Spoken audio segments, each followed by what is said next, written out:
മിശിഹായിൽ സ്നേഹം നിറഞ്ഞവരെ, കടൽ കടന്ന കനൽ വഴികൾ പാണ്ഡവം പൊരുളും വർത്തമാന പുസ്തകം ഒരു ചരിത്ര വിചാരം പഠന പരമ്പര മുന്നോട്ട് പോവുകയാണ്. ഇന്ന് 61-ാമത്തെ ക്ലാസ് നമ്മൾ എടുക്കുന്നു. 63-ാമത്തെ പാദമാണ് പഠന വിധേയമാക്കുക. പേജ് നമ്പർ 355 മുതൽ 360 വരെയുള്ള പേജുകളിലാണ്. പ്രത്യേകിച്ച് ജോൺ മാളിയേക്കൽ സാറ് ഭാഷാന്തരം നടത്തിയ വർത്തമാന പുസ്തകമാണ് പഠന വിധേയമാക്കുക. നമുക്കൊരു നിമിഷം പ്രാർത്ഥിക്കാം. കാരുണ്യവാനായ കർത്താവേ, നിൻ്റെ കരുണയ്ക്കും കാരുണ്യത്തിനും നിൻ്റെ അടുത്തമായ സ്നേഹത്തിനും ഞങ്ങൾ നന്ദി പറയുന്നു. ഞങ്ങളുടെ മേൽ കരുണയായിരിക്കണമേ, കൃപയായിരിക്കണമേ. നിൻ്റെ വാത്സല്യവും കൃപയും സമൃദ്ധമായി ഞങ്ങൾ ചുരുക്കുകയും ചെയ്യണമേ. പരിശുദ്ധമേ മാതാവേ, മാറിയോസേപ്പേ, സകല വിശുദ്ധരെ ഞങ്ങൾക്ക് വേണ്ടി മാധ്യസ്ഥം വഹിക്കണമേ. പ്രിയ സഹോദരങ്ങളെ, വർത്തമാന പുസ്തകത്തിലെ നമ്മുടെ പഠനങ്ങൾ വളരെ മനോഹരമായി മുന്നോട്ട് പോകുന്നു. എന്ന് തമ്പുരാൻ അനുദിനം നന്ദി പറയണം. നമ്മുടെ അനുദിന ജീവിതത്തിൽ നാം കണ്ടുമുട്ടുന്ന ഓരോ പ്രതിസന്ധികളെയും നേരിടുവാൻ ഈ വർത്തമാന പുസ്തകത്തിലെ പഠനങ്ങൾ നമ്മെ കൂടുതൽ ശക്തരാക്കും. നമുക്ക് പഠനത്തിലേക്ക് പ്രവേശിക്കാം. മലയാള സാഹിത്യത്തിലെ പ്രഥമ യാത്രാവിവരണ ഗ്രന്ഥമായ വർത്തമാന പുസ്തകത്തിലെ 63-ാം പാദം, അതിനെ ആസ്പദമാക്കിയുള്ള വിശകലനമാണ് ഇന്ന് നമ്മൾ കാണുക. പതിവ് പോലെ 5 പ്രധാന ആശയങ്ങളായിട്ടാണ് ക്ലാസ്സുകൾ നമ്മൾ അവതരിപ്പിക്കുക. ഒന്നാമത്തെ ആശയം ഇതാണ്: കയത്താനോസ് പാതിരിയുടെ സ്വഭാവമാറ്റവും ഹിതപരിത്യാഗവും. മുൻ അധ്യായങ്ങളിൽ കരിയാറ്റ് മൽപ്പാനെയും പാറേമാക്കൽ തോമാ കത്തനാരെയും സഹായിക്കാൻ മുന്നിലുണ്ടായിരുന്ന വ്യക്തിയാണ് കയത്താനോസ് പാതിരി. എന്നാൽ ഈ ഭാഗത്ത് അദ്ദേഹം തികച്ചു വ്യത്യസ്തനായൊരു മനുഷ്യനായി മാറുന്നു. തങ്ങളെ കൂടാതെ സ്വന്തം നിലയിൽ കാര്യങ്ങൾ നീക്കാൻ മൽപ്പാൻ ശ്രമിക്കുന്നു എന്നറിഞ്ഞതോടെ അദ്ദേഹം അങ്ങേയറ്റം ക്രുദ്ധനായി. താൻ പറഞ്ഞുകൊടുത്ത ഗുണദോഷങ്ങളെല്ലാം ധിക്കരിച്ചു എന്നതാണ് അദ്ദേഹത്തിൻ്റെ പ്രധാന പരാതി. തൻ്റെ ആധിപത്യം നഷ്ടപ്പെടുമെന്ന ഭയമാണ് ഈ നീരസത്തിന് പിന്നിലെന്ന് പാറേമാക്കൽ നിരീക്ഷിക്കുന്നു.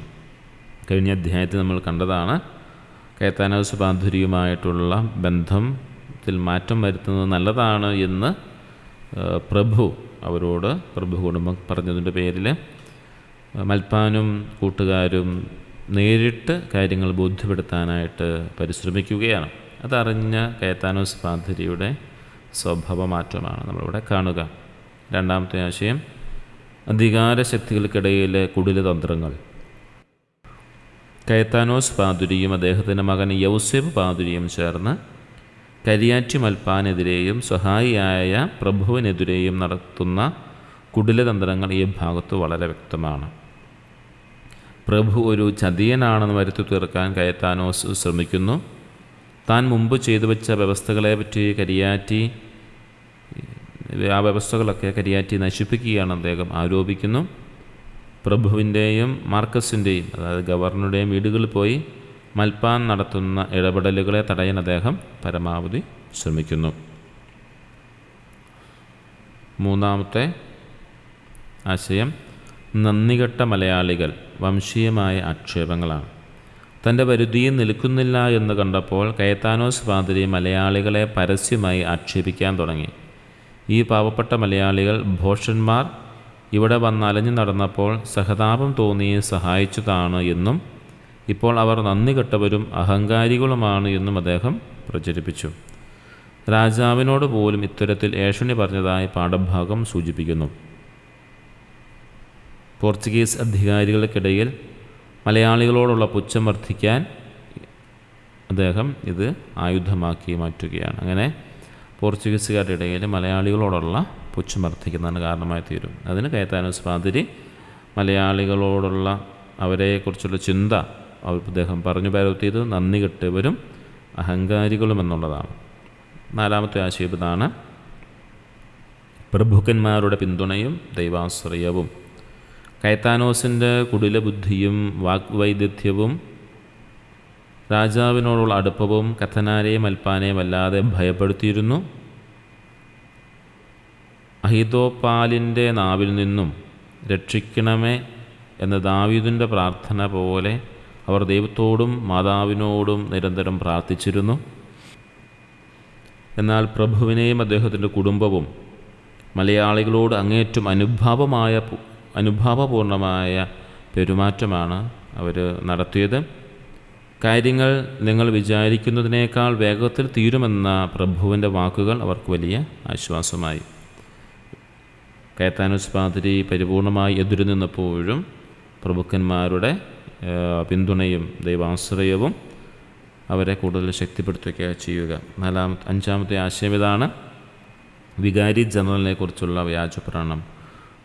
കൊടുങ്ങല്ലൂർ മെത്രാപ്പൊലീത്തയാകുവാൻ അവിടെയുള്ള പൗരസ്ത്യക്കാർ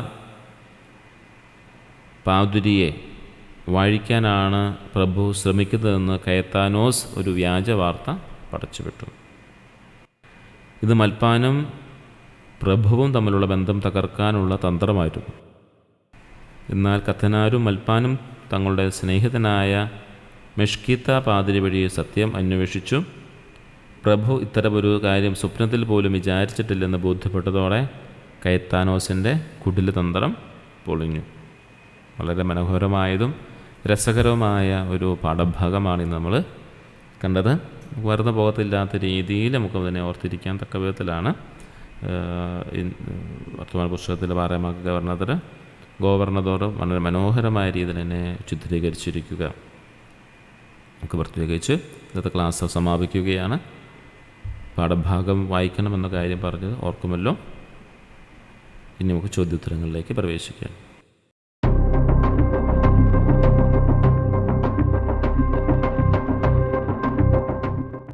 കയത്താനോസ് പാതിരി മൽപ്പാനോടും കത്തനാരോടും കോപിക്കാൻ കാരണമെന്ത്?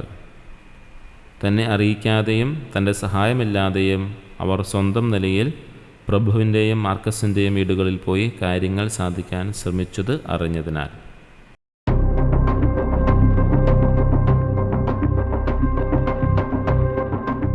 കയത്താനോസ് പാതിരിയുടെ മകൻ ആരായിരുന്നു?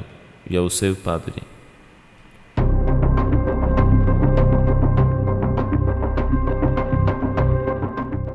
കയത്താനോസ് പാതിരിക്ക് അസുഖം വന്നപ്പോൾ കത്തനാർ അദ്ദേഹത്തെ കാണാൻ പോയത് എന്തുകൊണ്ടാണ്?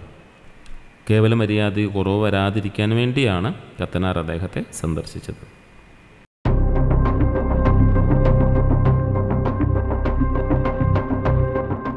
പ്രഭുവിനെക്കുറിച്ച് കയത്താനോസ് പാതിരി മൽപ്പാനോട് പറഞ്ഞ കുറ്റപ്പെടുത്തൽ എന്ത്? പ്രഭു ചതിയനാണെന്നും മൽപ്പാനെ കണ്ട കണ്ണിയിൽ തന്നെ കെട്ടുമെന്നും അദ്ദേഹം പറഞ്ഞു.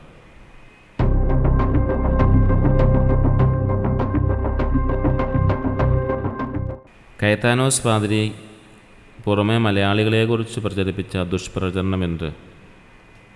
മലയാളികൾ ഭോഷന്മാരും നന്ദികെട്ടവരും അഹങ്കാരികളുമാണെന്നും അവർ അന്യരാജാവിൻ്റെ ആളുകളായതിനാൽ അവർക്ക് ഇവിടുത്തെ രാജാവിനോട് അപേക്ഷിക്കാൻ അവകാശമില്ലെന്നും അദ്ദേഹം പറഞ്ഞു വരുത്തി.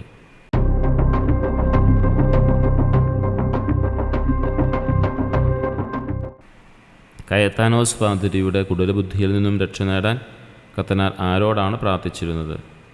പരിശുദ്ധ ദൈവമാതാവിനോട്.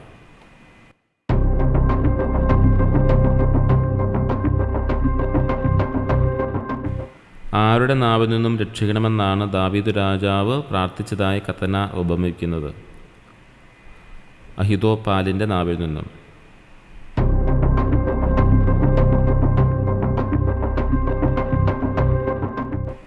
കരിയാറ്റി താനെന്തേ ഇത്ര ക്ലേശിച്ചിരിക്കുന്നു എന്ന് മൽപ്പാനോട് ചോദിച്ചത് ആര്? വിഷ്കോന്തി പ്രഭു.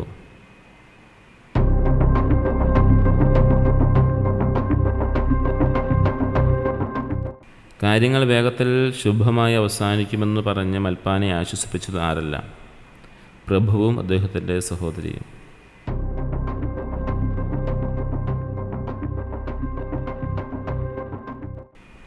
നല്ല സ്വഭാവവും പക്വതയുമുള്ള ഒരു പറകിക്കാരൻ മത്രാനായാലും മതി എന്ന് കത്തനാർ പറയാൻ കാരണമെന്ത്?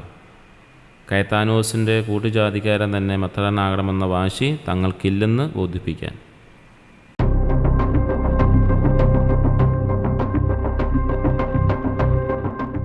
മാർക്കസിൻ്റെ ഭാര്യയ്ക്ക് മലയാളികളോട് വലിയ താല്പര്യം ഇല്ലാതിരുന്നത് എന്തുകൊണ്ട്? അവർക്ക് കയത്താനോസ് പാതിരിയുമായി വലിയ സ്നേഹമുണ്ടായിരുന്നതിനാലും കയത്താനോസ് മൽപ്പാനെക്കുറിച്ച് പലതും അവരോട് പറഞ്ഞിരുന്നതിനാലും.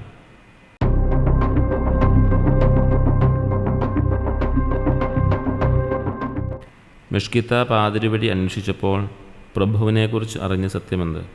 കൊച്ചിയിൽ നിന്നുള്ള പൗലീസ്തീയക്കാരൻ പാതിരിയെ മെത്രാനാക്കാൻ പ്രഭു ശ്രമിക്കുന്നു എന്നത് കയത്താനോസ് പടച്ചുവിട്ട പച്ചക്കള്ളമാണെന്ന് ബോധ്യപ്പെട്ടു.